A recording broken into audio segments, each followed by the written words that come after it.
নমস্কার বন্ধুরা, চলে এলাম আজকে আবার একটা নতুন ভিডিও নিয়ে। তো 2026-এর নির্বাচনের যে ভোটার লিস্ট সেটা প্রকাশিত হয়ে গেছে। তো তোমার নাম ওই লিস্টে আছে কিনা বা তুমি 2026-এ ভোট দিতে পারবে কিনা সেটা তুমি জানবে কিভাবে বা দেখবে কিভাবে? তো চলো তোমাদেরকে আমি খুব সহজ উপায়ে 2 মিনিটের মধ্যে আমি তোমাদেরকে দেখিয়ে দিচ্ছি। তো বন্ধু, চলে এলাম আমরা ক্রোম ব্রাউজারে। তো ক্রোম ব্রাউজারে আমরা সার্চ করব ভোটার।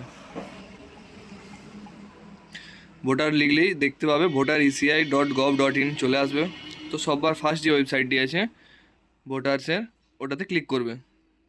ওটাতে ক্লিক করার পর এরকম একটা ইন্টারফেস আসবে, ডাউনলোড ইলেকট্রাল রোল পিডিএফ।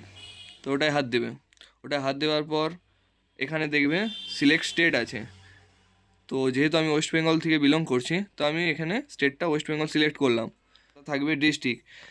এখানে ওয়েস্ট বেঙ্গল সমস্ত ডিস্ট্রিক্ট আছে। তো তোমরা যেখান থেকে ভিডিওটা দেখছো বা তুমি যেই ডিস্ট্রিক্ট থেকে বিলং করছো সেটা তুমি সিলেক্ট করবে। যেহেতু আমি পশ্চিম মেদিনীপুর থেকে বিলং করছি, তো আমি পশ্চিম মেদিনীপুর সিলেক্ট করলাম। তো অ্যাসেম্বলি, তোমাদের এখানে অ্যাসেম্বলি যেটা আছে তোমরা সেটা দেখে সার্চ করবে। আমাদের যেহেতু কেশপুর, আমি এখানে লিখলাম, সার্চ করলাম। সার্চ করার পরে দেখো সেকেন্ড অপশন চলে আসবে। তারপরে নিচে যে ক্যাপচার কোড আছে ওই ক্যাপচার কোডটা ফিল করতে হবে।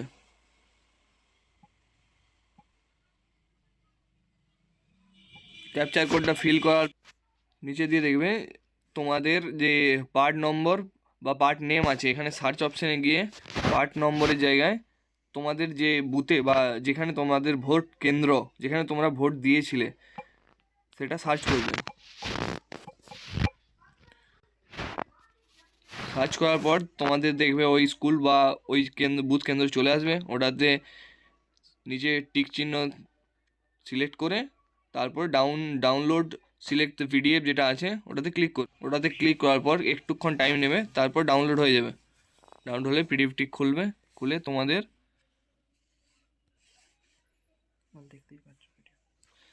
তো তোমরা যেহেতু পিডিএফটা খুলবে, খোলার পরেই দেখতে পেয়ে যাবে পিডিএফটা, এবং সেখানে তোমাদের নাম আছে কিনা তোমরা চেক করে নেবে।